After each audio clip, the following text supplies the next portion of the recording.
Tristan Andrew, back again to finish our discussion on Johann Sebastian Bach for the holidays.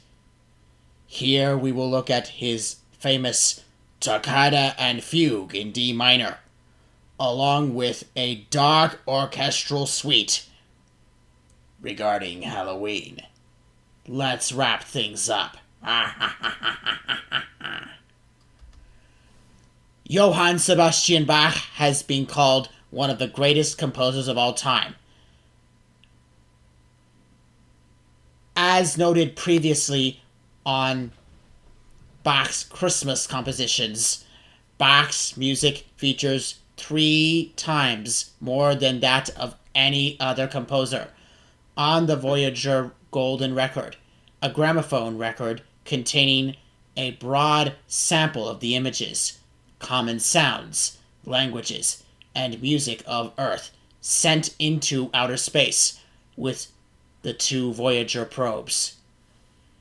Bach composed an enormous body of work, partially because he was literally contracted by his various employers to do so. While he definitely created music specifically for the holidays of Christmas and Easter, it is harder to argue that his music is appropriate for holidays such as Halloween. That certainly has not stopped me from trying. After Bach's death in 1750, his music largely fell out of fashion. It appears that art music prior to the 19th century experienced the same demand for something new on the part of audiences that we see in pop songs today. Thanks to Felix Mendelssohn's revival of Bach and other Baroque-era composers, we have an enormous body of work from earlier periods that have been recorded both in modern and original tunings on new and antique instruments.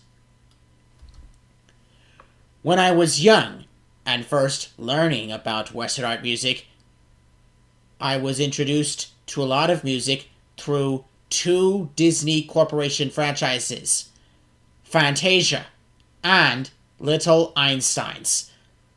Bach's works appear in both franchises, although not necessarily for Halloween. Clearly, Disney decided early on that Bach could be considered a family-friendly composer. So, where do I get my belief that Bach can be considered a Halloween composer? Well, let me tell you. His contributions to Halloween rest more on our own perceptions than on his intentions. Bach wrote music for the Lutheran Church.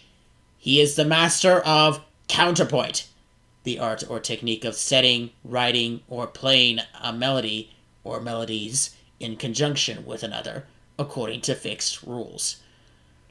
I've noted elsewhere how Bach was influenced by his predecessors, including Italian Catholic composers Antonio Vivaldi,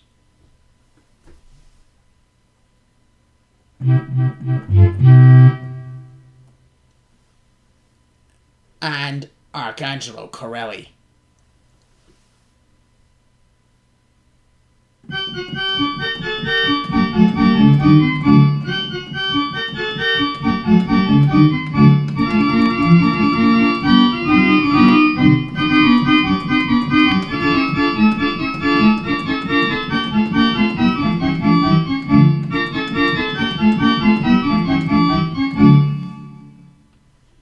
He also borrowed from the French violin bands and proto-orchestras. He incorporated the inventions and technological advances of his time and created something extraordinary that incorporated the North German Lutheran culture that he was born into. Throughout the 18th century, Bach was primarily valued as an organist, while his keyboard music, such as the well-tempered clavier, featuring a famous prelude that French composer Charles Gounod would base his Ave Maria on,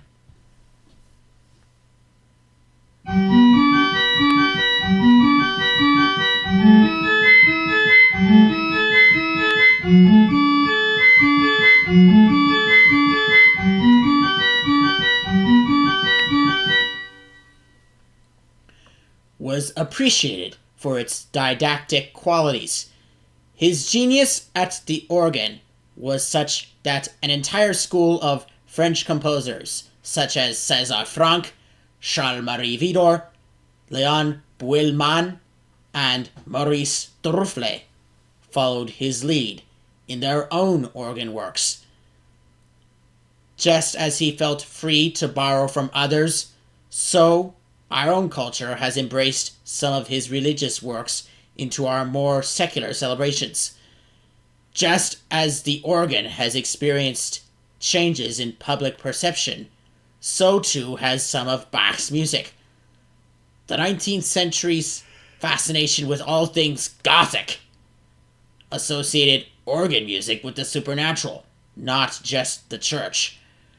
When in our own time sound became integrated with film, some of Bach's organ works also became associated with very iconic horror films and television. As a result, it is hard to enter a Halloween haunted house without hearing his Toccata and Fugue in D minor. Thanks to its use in cinema, both in silent film and sound, Bach's iconic Toccata and Fugue in D minor for the organ has become a truly haunted piece from the Age of Invention. Mendelssohn brought it back to public notice in an acclaimed concert in 1840. Familiarity with it was enhanced in the second half of the 19th century by a piano version by Carl Tausig, but it was not until the 20th century's use of it in film that its popularity rose above that of other organ compositions by Bach. That popularity further increased with its inclusion in Walt Disney's Fantasia, in Leopold Stokowski's orchestral transcription, until this composition came to be considered the most famous work in the organ repertoire. Of course, musicologists have their own view. Some have called it abstract, but it has also been described as a storm. The two rapid and dazzling flashes, a peal of thunder, rumbling heavily in the reverberations of a chord slowly broken, and above the vibration of the deep pedal, augmented in intensity by its duration, wind, then hail. We are in the midst of the classic tempest.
The Toccata and Fugue has become almost a cliche in Halloween music, which makes it perfect for inclusion in family-oriented audiences.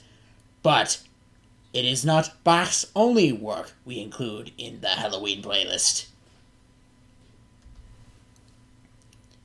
Bach's Second Orchestral Suite in B minor is a vibrant and fast-paced work, leaning towards the entertainment side of pure music.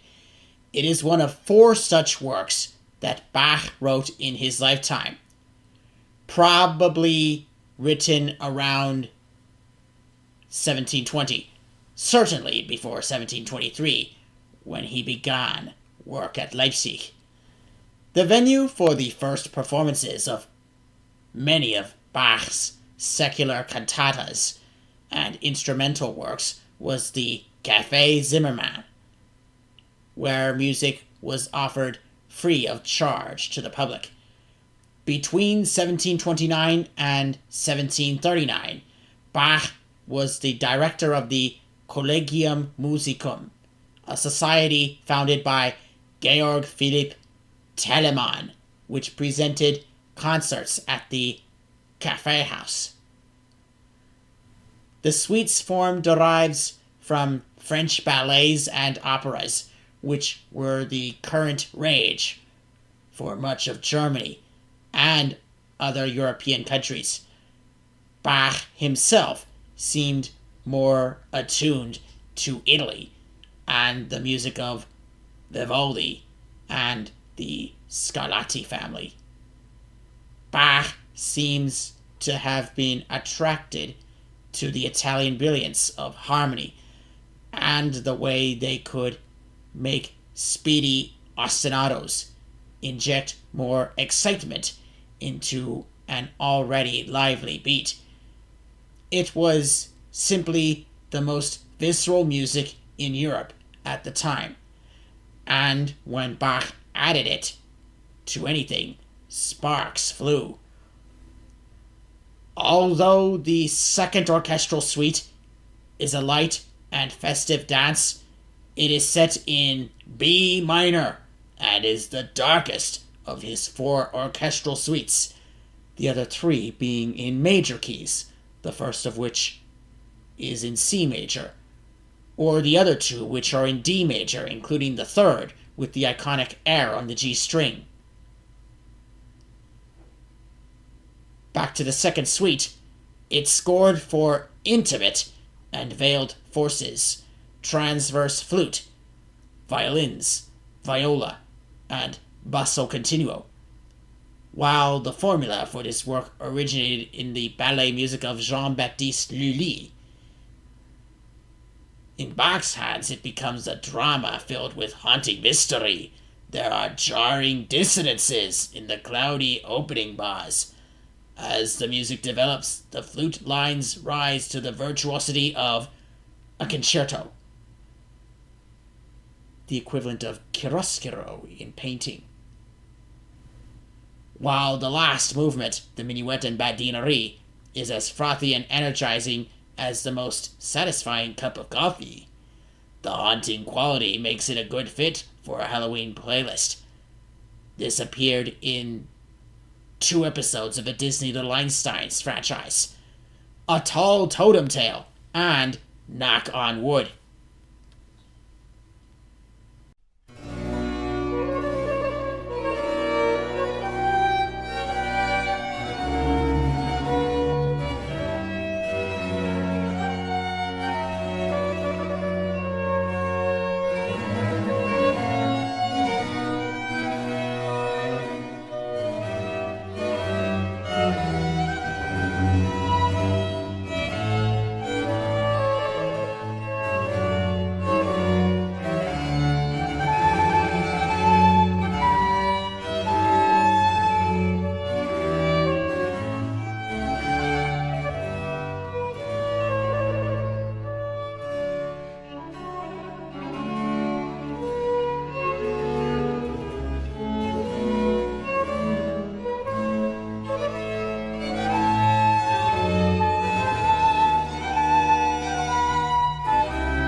I hope I have been convincing in my argument for placing Bach in Halloween, as well as Christmas. Of course, I can't leave Bach's holiday contributions without taking note that it was his Easter music that Felix Mendelssohn revived during the Romantic era. In 1829, Mendelssohn arranged and conducted a performance in Berlin of Bach's St. Mathew Passion, by then an all but forgotten masterpiece. The success of this performance, one of the very few since Bach's death, and the first ever outside of Leipzig, was the central event in the revival of Bach's music in Germany, and eventually throughout Europe. I can't give the Mathew Passion sufficient coverage in this format, although you can get a flavor of it through the final chorus included here.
along with his St. John Passion, I am comfortable in stating Bach's importance towards art music for Easter.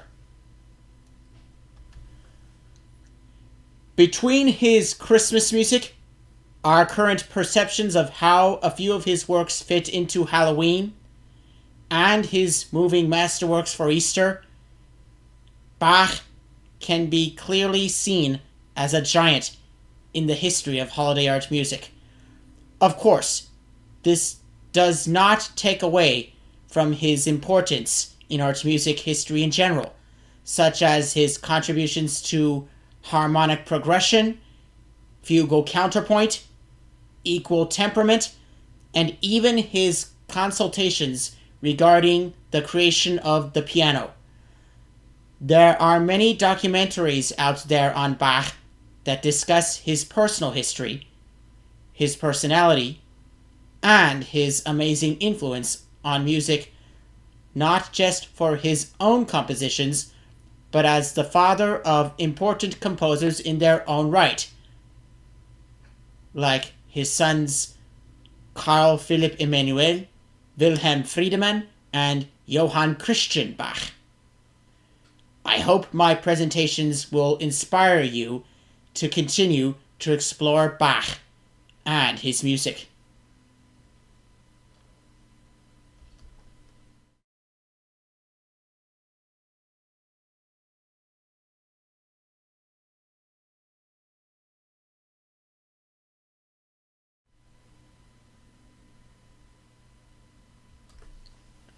So ends our survey on Bach for the holidays.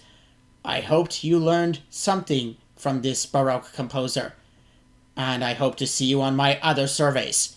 Please comment, subscribe. Thanks for watching, and remember to keep listening. This is Tristan Andrew, signing off.